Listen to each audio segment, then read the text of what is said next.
I am Ali Deghani. I am an associate professor of the University of Medical Science. The title of my article is The Effect of the Team Member Teaching Design versus Regular Lecture Method on the Self-efficacy of the Multiple Sclerosis Patients, a Comparative Study.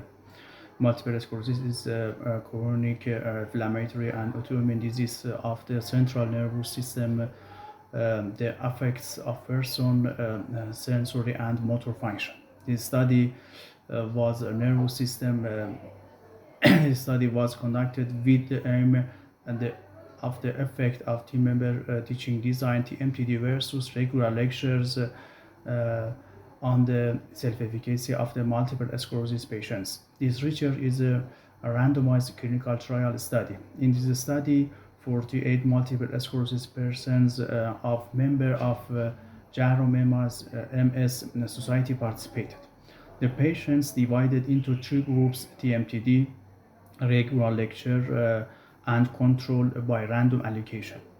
In the intervention groups, 6 training sessions were held twice a week. And data was collected by the MS Self-efficacy questionnaire in the before, immediately, and 1 month after the intervention.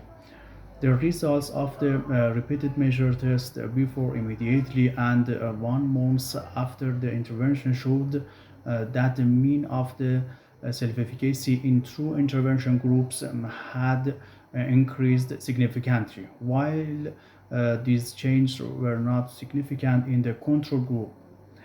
Also, there was a significant difference in the mean of the self-efficacy between the intervention groups of TMPD and regular lecture. Thank you.